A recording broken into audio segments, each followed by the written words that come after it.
Après près de 6 mois d'absence, Stefan Everts est de retour en Grand Prix. Il va enfin pouvoir se mesurer à Joel Smets.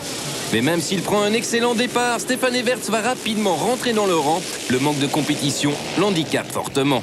C'est donc encore une fois Marnik Berwoods qui monte au charbon pour contrer Joel Smets. Berwoods enlève le whole shot mais perd rapidement du terrain sur son rival.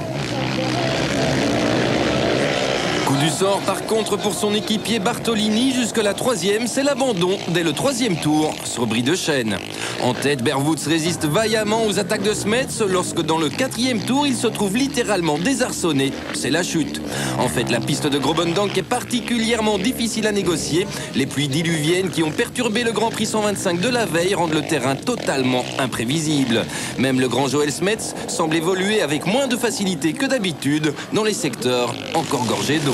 Stefan Everts, lui, évolue en 8e position. Il ne suit pas encore tout à fait le rythme des premiers. Sa condition physique semble lui manquer cruellement. Son manager Dave Grant suit son évolution avec beaucoup d'attention, mais dans le 7e tour, Everts chute et perd pas mal de temps pour remettre sa moto en route. C'en est trop pour le champion campinois. C'est l'abandon. Je roulais pas mal pour mon état. J'étais plutôt content. Mais j'ai rapidement senti une grosse fatigue dans mon bras. J'ai un petit peu ralenti pour tenter de retrouver de l'énergie pour pouvoir suivre les autres. 2 pilotes en ont profité pour me passer.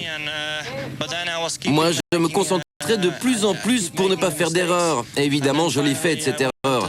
En plus, en kickant, je me suis fait mal au genou. Mais je crois que de toute façon, je n'aurais pas pu terminer la manche.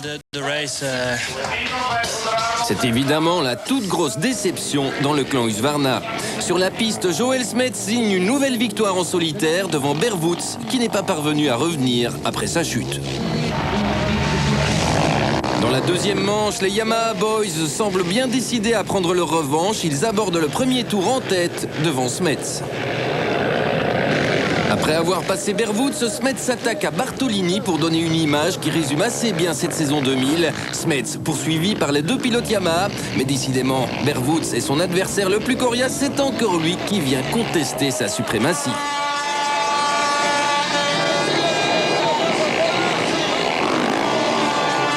Smets, qui est légèrement déséquilibré en voulant faire l'intérieur, part au contact. Un abordage involontaire qui témoigne de l'intensité de la lutte entre les 2 hommes. Après la chaîne cassée de Bartolini dans la première manche, c'est au tour de Berwoods de jouer de malchance. La moto perd l'eau, c'est l'abandon. Nouveau doublé en Grand Prix donc pour Joel Smets, son 7e d'affilée cette saison. Sa 19e victoire sur 24 courses disputées, une suprématie incontestée.